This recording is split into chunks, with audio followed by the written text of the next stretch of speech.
we're here at Elizabethan still with the signing of Jared Whitehead today, and we're here with his father Terry.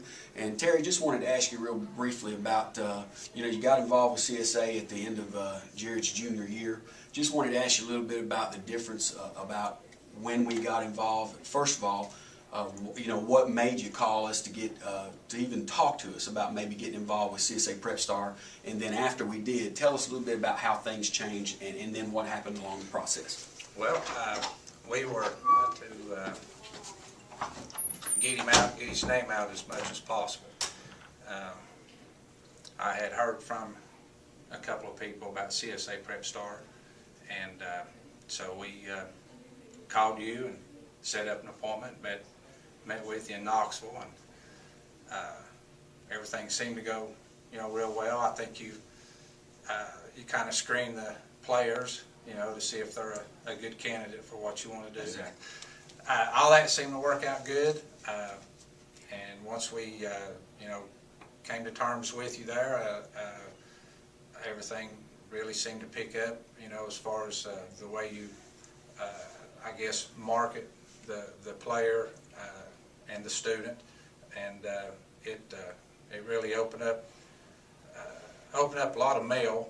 He started getting a lot of mail, and he started getting some phone calls, and then with the phone calls started coming a few offers, and just like the way you said it would do.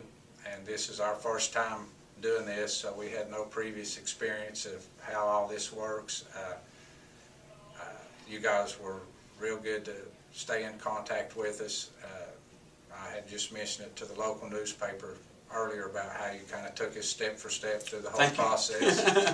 Put in a little plug for you. Thank you, I appreciate that. And, but that was true. You took us step for step through the, led us through just like leading a child, because we had not done it before. And I'd always said, and I've probably mentioned it to you 100 times, this is a one-shot thing, and I wanted to make sure that we gave him every opportunity possible to further himself, in college and education, and that's exactly what you guys mentioned when we had our meeting. So we knew exactly how, what we needed to do with you. What advice? I mean, you've said it several times. Parents just do not understand what to do. What advice would you give somebody? I know we talked already, and the number one thing I think you said to me is you wish you would have got involved earlier. Yeah. But what other advice might you give parents out there? The biggest advice is don't sit back and wait for somebody else to do it. Your high school coaches are great, and they do exactly what they're supposed to do. But if as a parent, if you sit back, I think, and wait for the coaches to take care of it for you, you're going to miss out on a lot of stuff. So, we took that initial step and got in touch with you, and which really made a big difference, even by helping him get set up through the clearinghouse. Right. We had no idea about that. Nobody at the school had even mentioned that. Right.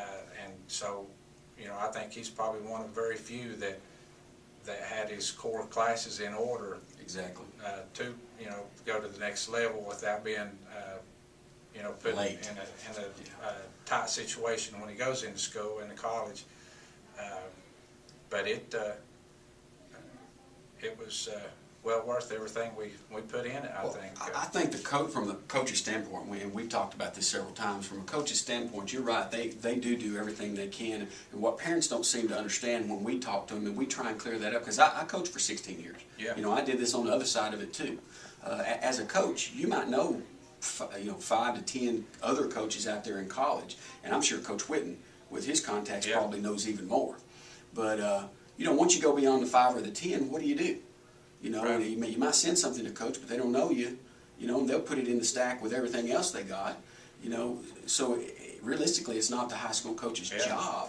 That's right. But until you get in that situation, you as a parent, you kind of take it for granted as coming up through the through the process of youth club and junior high. You just kind of think that that's the way it works, but it don't. And I think by working with you guys, it helped to get his profile out, and get his name out, you know. Oh, yeah. And I think that helped out. It's a big confidence booster for the player. Oh, yeah. You know, because they start getting more feedback as far as mail coming in, people calling, and that's just kind of fuels their ego Oh, yeah. to finish up strong. Well, and I'll tell you, The high school coaches, they've got 60, 70, 80 ball players, you know, plus they have to teach a class, you know, and they have their own lives too. There's a lot to And that's worry one about. of the things that, you know, me and you talked about was there's not hardly enough time in the day, Exactly. even as a parent just focusing on one person, there's not enough, hardly enough time in the day to market the player Right. like they should be, to give them Yeah, and every chance to. we to tell make our it. parents, you know, at our meetings, if this is something you decide that you can't do, or you don't want to do, you don't have a good feeling about, you know, maybe don't have the money to do it, it's something you definitely need to do yourself. If it's just on a small scale, I mean, we at least try and educate them and tell them that you know, you need to get this stuff out, Yeah. even if it's not us. You know, you need to get it out there. And you know, the way you set those the quick links up through the email, that I made it easier for coaches just to click on and Oh, see yeah. his profile and his highlight film. One Sunday, you know, he got up, was getting ready for church, and I got up early. And when he got up, I said, I've hit you from Tennessee to Hawaii. You know, so, you know, but it's a lot easier when, you know, because you had set up a lot of stuff for me. Right. You know, as far as the links to go to his highlight film. And, you know, basically I just went through and changed the coach's name and That's awesome. changed the email, and when he got up, I said, you know, you're in the airway. You're from Tennessee to Hawaii. Awesome. You know, so. Awesome. Well, I want to tell you, you know, obviously you've raised a great young man, and I can't wait to see him in the future. You know, we're definitely going to keep up with him and keep an eye on him, and it's been a real pleasure working with you guys. I told him a minute ago when Jared was in here that, you know, we're batting 100% this year with offers for our football players across the state, and you know, it's just been a real pleasure for us to be involved and get to know you guys. I'll get you all I can. I appreciate it. Thanks, man. Thank you.